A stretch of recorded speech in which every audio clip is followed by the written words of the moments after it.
Hey, Mike, have we ever done a not safe for work episode? I mean, probably. Well, you want to do a whole one right now? Sure.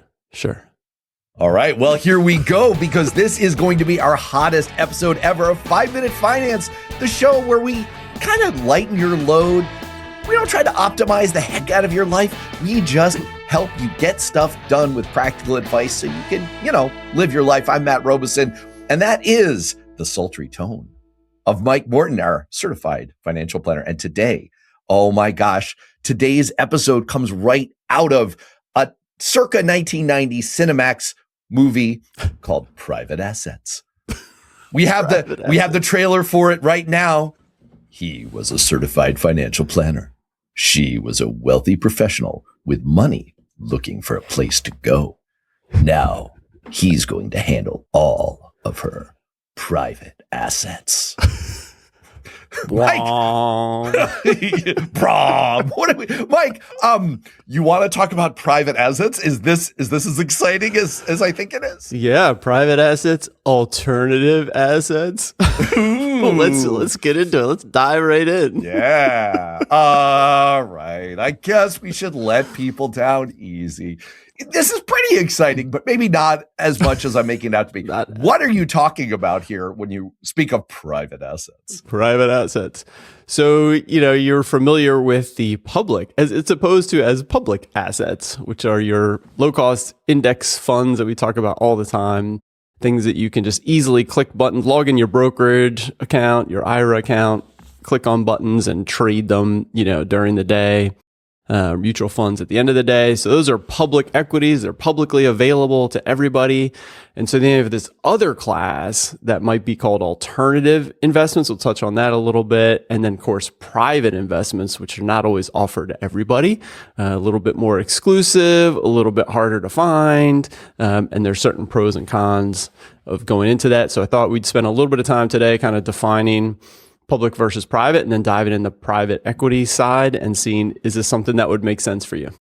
Got it. All right. This is basically the boxers or briefs question. And you are going to tackle all of it. I'm very excited. And I hope people, if that isn't enough, which it should be, I hope people will hang on for our listener question, which is all about getting rural. Our one thing segment, which is about doubling down and up. I've never heard of doubling up.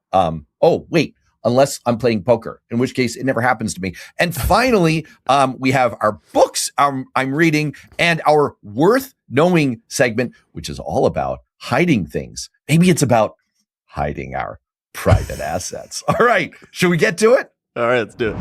All right.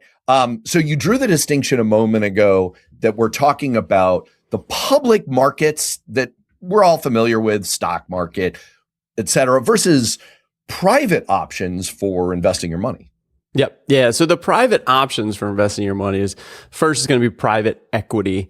And so this is buying, stock versus bond, right? So equity being the stocks where you're buying a company, and it would be a private company, not a public company. So that's the most simple definition. And a private company is one is not listed on the stock market. So everybody does not have the opportunity to just log in and buy some of that company. You have to have some kind of mechanism. So private companies, there's a lot of ways that you can get access to them. But that's one avenue of private, we're talking about public versus private. Then there's and also on that side, there's private credit. And that's going to be on the bond side, right? So you're lending money, just like a bond. And in this case, you're lending money into a private company or a set of private companies or something like that. So it's, again, private credit. And then you have real estate, of course. And there is publicly traded real estate trusts. So you can get those sort of funds that own a ton of different commercial buildings or residential buildings. And so you own a little slice of that public real estate investment trust or REIT, but there's also private real estate. Like you might have one, Matt, like the home you live in. Feel like a private real estate. And then of course there's other alternatives. All right. So hedge funds, commodities, structured funds, and all kinds of other crazy things that you can get into. All right. So just so I've got it, I actually do have an LLC. And so an example here might be you might come along and say, Matt, you're creating a lot of great content out there, and I think you're going to earn a pretty good rate of return. And I think if you could scale up, you'd earn even more money, and I'd like a piece of that. So I'd like to invest in your company, and we'll reach an arrangement where I'm going to get a rate of return on that. Is that the basic setup? That's exactly it. Yeah, that's exactly it. And then it scales up from there. I can invest in my buddy's, startup business that he's just launching, all the way through to there's, JP Morgan is brokering these deals across, hundreds of people that want to invest, into a single, $100 million, $500 million company that's still private. Now, here's the rub. I'm sure viewers and listeners are thinking this, like, I've always had the impression that private equity, venture capital, this is like the province of, as Bernie would say, millionaires and billionaires, right? Like this is what the ultra wealthy do. Is that right? Or is there sort of like a middle class of this thing?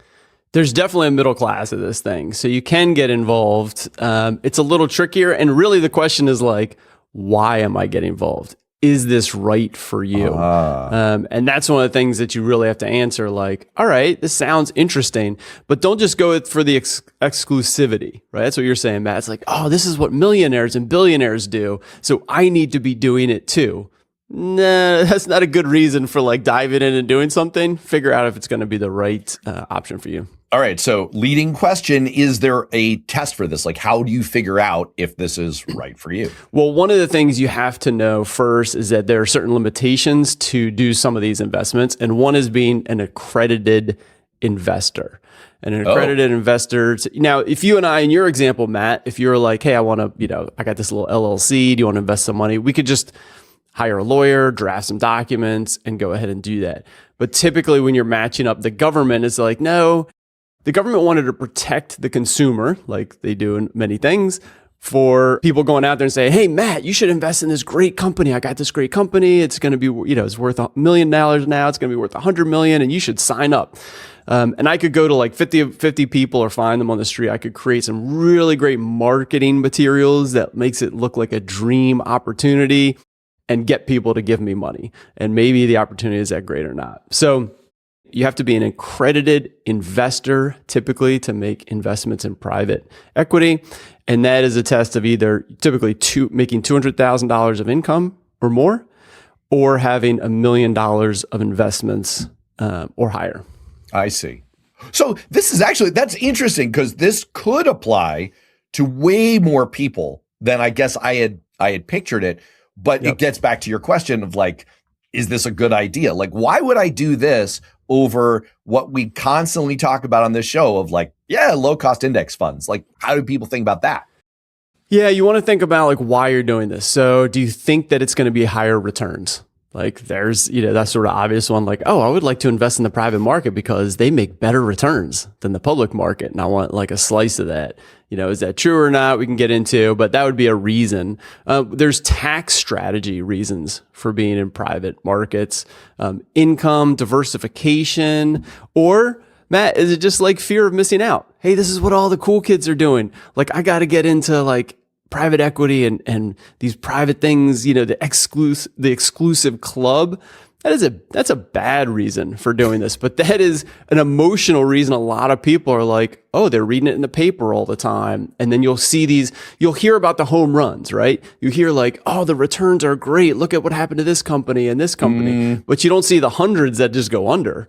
So you get this sense of fear of missing out, which is, be realistic with yourself. Is that why you're interested in this? Because that is not a good reason for getting into these markets. I mean, isn't that the entire social media experiment that's being done in real time on our entire society, where we're basically being bombarded with like every success story in every field of human endeavor possible? And we're like, oh, this happens to everyone. Shit, why isn't it happening to me? This is terrible. It's just a huge bummer. So you're saying that's not necessarily the reality. Well, let's walk through. Okay. Let's walk through. Let's say your motives are pure, and by pure I mean you want to make more money. So like, it's not FOMO. It's not like, you literally think this is a good investment strategy for you. So what are the trade-offs? Like, what should you be thinking about? Let's get into the trade-offs of what's different about private investments versus public? Because you're probably like pretty familiar with your 401k, you got the target date fund, you got your brokerage, you own some stocks, you know how that works. So let's go through some of the differences in the private market. The first is liquidity. All right. You cannot sell these things when you want to. You own some stock in your brokerage, you can like, I need $10,000. You could sell 10,000. A couple of days later, you have $10,000 in your bank account. It's beautiful. These you cannot sell when you want. And on the one hand, most people think this is not a big deal. Like, yeah, I can, my 401k is in there for many, many years and I can't just sell that and take that money out. It doesn't seem like a big deal. It's a bigger deal than you think. The lack of liquidity is a risk. It's one of the biggest ones in economics and investing. We talk about liquidity risk. It's its own risk spectrum and it comes with risks and rewards. And so that is one of the biggest trade-offs is the liquidity. Yeah, that makes a lot of sense. Talk me through a little bit kind of like what we talk about on the public side is, with index funds, you may have a solid, if not spectacular rate of return. But one of the nice things that's happened in recent decades is we've gotten fees way down with low cost index funds. So what about that? What about like rate of return, costs, fees, and and drag? Like what about all of that? Yeah, fees are a really big deal. And it is interesting, Matt, because when you do the historical analysis on what's the best place to be invested, the only correlation they can find is in fees. The lower the fees, the higher the return. And it turns out, how much higher the return is? It's the rate of the fee. I mean, literally, like if you're trying to beat, the S&P 500, large companies, you can really match it, but whatever your fee is, that's the drag. So it's very fascinating. Now, when it comes to private markets, you're going to pay more. That's the bottom line. These are not, tracking an index. They're not very easy for the computer to just implement, algorithmically run. You don't need a lot of oversight, et cetera, et cetera. Okay. So you're going to be paying higher fees. How much higher? Could be significant. Hedge funds charge 2% per year plus 20% of the upside. So if you make whatever money you make, they take 20% of that. Plus, even if they lose money or if they make money, 2% of your investment. It's super expensive. So you've got to outperform by that amount. So that's hedge funds. The typical cost is very expensive. Now, do they do well? Some of them do, of course. You read about them in the paper, like some of them are doing great. Do you read about the ones not doing great? Probably never heard of them. So there's a lot of fees. And even in the private market, you just got these hurdles to get over. So just recognize you're going to be paying more, either going through, getting lawyers involved. You're going through matchmaking at JP Morgan, using websites like EquityZen or whatever to invest. There's just more hurdles. So there is a cost to that. What about sort of like the expertise factor here? Because one of the things that I really like about public markets and low cost index funds is just the volume. At this point across billions of customers and billions of transactions, what you're getting. And just this whole world feels pretty murky to me. It is murky. I mean, it's a lot of trust. There's lack of transparency of exactly, what might be in there, how it's working. They don't update, the current valuations. That's a big deal too. It's like, we think this real estate building we own is worth, $50 million. Well, that gets updated every year, and is it really worth $50 million? Only if someone's going to pay that amount. So you just don't know. Whereas again, in the public sector, you really have this sense of exactly what things are costing, exactly where they are, because they get priced, every single day. All right. So I'm hearing trade-offs about liquidity, fees, transparency. What else? Yeah. Lastly, I would just say taxes. When it comes to taxes, you're going to add a level of complexity that you just don't have when you're just investing in public markets. All right. So put that all into the blender for me. Where do you land on this? Like there clearly are people doing this. Yeah. When does it make sense? And for just, from the viewer perspective, what's sort of the bottom line of you should think further about this or you really should? Yeah. I would say for many or most people, it's not worth considering. Again, we lead with the top of the show, Matt? Like, what are we about? Just keeping things simple. Yeah, right. Being like, yep, we don't need to add I just listed all these things that are complicated and cost money. And like, why would you do this? So for many people, it's just not worth it. I don't think the returns are going to be significantly more or even more that it justifies, a lot of those trade-offs. But when does it make sense? It's really, to me, it makes the most sense when you've reached the limit of your public investments, right? You're kind of maxing out all the accounts. They've grown to significant dollars. You've got a lot of money in target date funds and public investments, and it continues to grow. And you're just looking for more diversification, more other things to be involved in, more ways to diversify your overall portfolio. Hey, I've already got a couple $1 million in the total US stock market. Maybe I should add 50,000, 100,000, a couple 100,000 to, some private investments and see how that goes.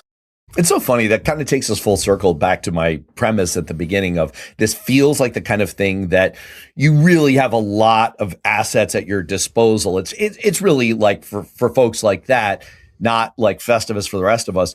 And it seems like the logic of it kind of pushes you there, right? Like, sure, you could do it if you meet the minimum thresholds. What did you say? $1 million of net worth or 200K of income. But it just doesn't make sense in terms of all of the trade-offs and the complexity you're taking on, the risks you're taking on, the transparency you're taking on.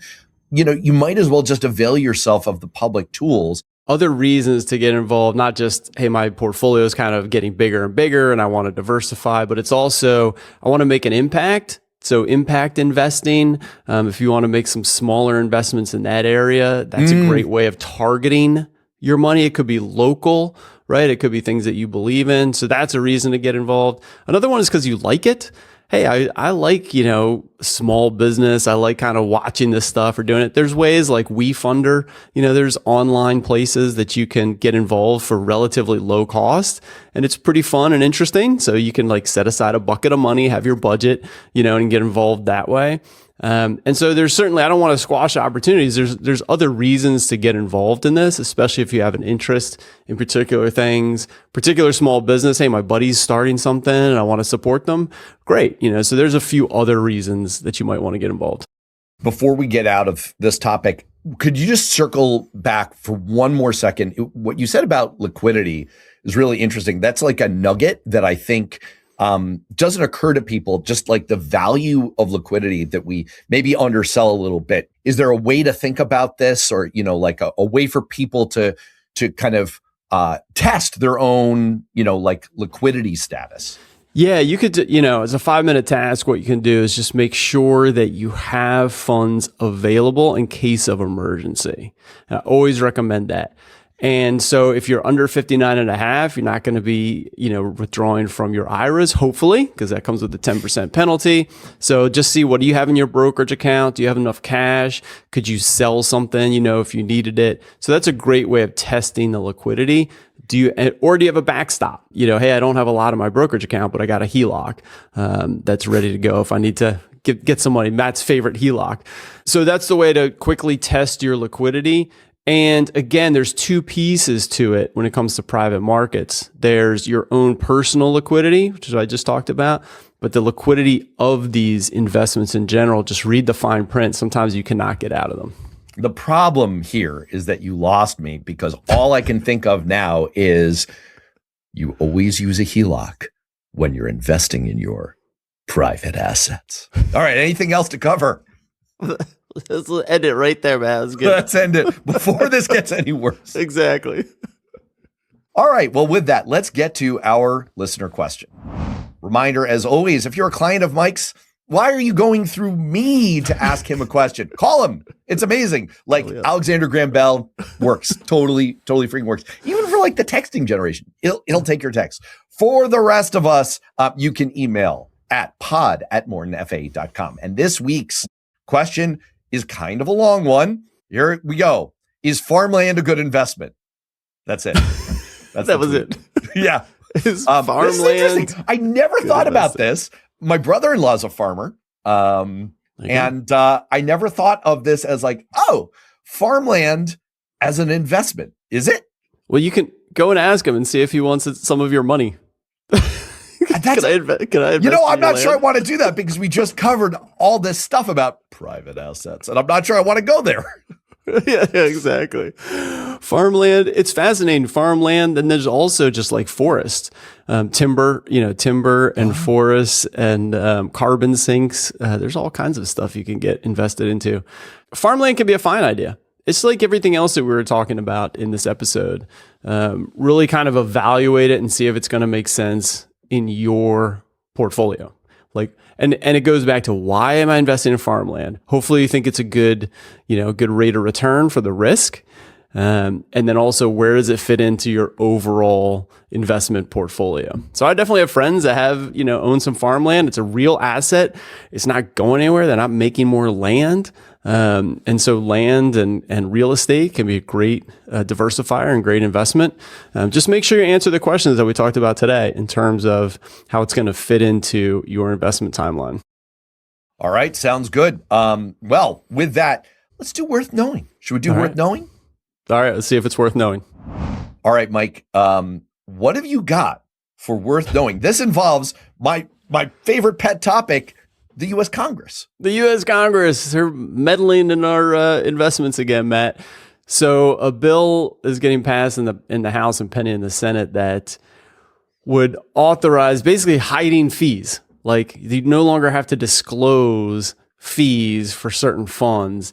And I think this was mostly in retirement accounts, that they wouldn't have to show the fees. And that's crazy to me. We were talking earlier, like transparency. It's one of the great things that we've gotten. It's like, no, you must show what you're doing, what things cost, what's in there, this transparency. So like you said, Matt, in the public market, I have some faith that hundreds and thousands and tens of thousands of people are reviewing this, and getting up and being angry if something's in there or not in there. And so by letting companies hide these kind of fees is just not a good idea.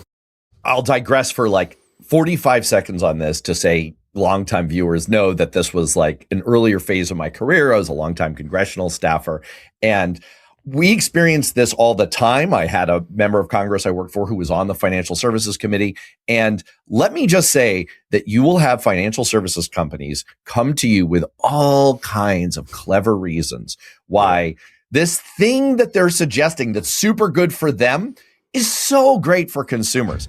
It doesn't seem like it is, but they've got this like song and dance ritual that they try to pull on you. That's like, well, if we could just go in and like beat our clients about the head with a broom, it would be so good for like liquidity in the market. And you're like, oh, all right, maybe, I guess so.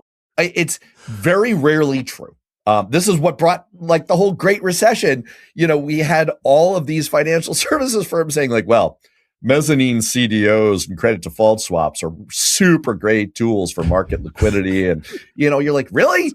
Is this good? This feels like straight up gambling that's great for you, not so great for the rest of us. So I'm not surprised to see this. And the final thing I'll say is, if people find this sketchy, you can call, because this is not, as of this recording, past the U.S. Senate. You can call your Senate offices and you can say, you don't have to belabor it. Like, call or send an email. Just have it be organic. Make sure you only contact the people who actually represent you, because the rest of them don't care what you think. And just say like, I have heard that this is happening. Please vote against this. This is bad. That's it. Yeah. Yeah, it reminds me earlier in our discussion how the government does try to protect the consumer, and tries to do a good job. And do they though? Do they? Well, but that's the thing. It's like I said earlier, without that accredited investor, threshold, I mean, you would see way more people coming up with crazy ideas, but the marketing around it, it just sounds good. Like, oh, this sounds like a really good idea. You can create all kinds of cool stuff. So just be very careful. And this one, hiding fees, never good. Never, ever good. Let's do our one thing. All right. You got this one as well. And you want to talk about cutting things in half and doubling them up. Okay. From James Clear, one of my greatest writer friends, he says, which activities, if doubled, would make your life meaningfully better? Which activities, if halved, would make your life meaningfully better? Oh, Wow. You know what? I didn't prep this one. So you go first. I got to think. I'll go first. Well, you're finding me in a weird spot where it's very busy this time of year because we're in tax season. So I'm in my busiest part of the year. And so for me, that's really influenced my answer today. Which activities have doubled? I need more time and space, Matt. It's like my week is just crammed with work, which I really enjoy. But I think meaningfully better would be doubling both the time for my exercise and family time. If I could like double those things, that would make my life meaningfully better.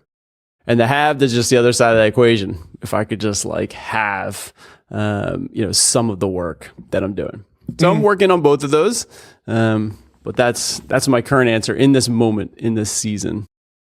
I think my reach back is to a theme that comes up over and over in our conversations, which is spending more meaningful time with friends and family. You and me, we're planning in a few weeks to go to a soccer game together. Yes. And I've started trying to pioneer getting together. We don't live that close together that we can go out for drinks at night. That's not a thing that I usually do. I don't really care about drinking, but I do care about getting together with friends. I have been on a quest to get together with local friends and just like watch a game together and hang out. We pulled it off once. We're scheduled because things that are on the schedule get done, not on a to-do list, on a schedule. So we're scheduled to do it again. If I were able to double that so that I'm really doing it like every month, that would make my life meaningfully better. And I'm with you. I think if I could just get rid of some of the inefficiency in some of my work tasks, this is like the promise of ChatGPT, right? If I could speed up some of the things that are just churn, they're not value producing. They're just stuff you have to get done, and I could get through my work more efficiently. That would be great. That would meaningfully improve my life. Here's the last thing I'll leave the listeners at the end of this episode, because this question reminds me of one of my favorite business questions that I would ask my friends that have a business. And here's the question: how can you generate twice the revenue by doing half the work? Oh, that's easy. Sell meth. No, wait, hold on. I'm sorry. No, not a new business. Not starting a new business. I would like to, the ATF, that is not a real suggestion. Okay? This is for entertainment purposes only.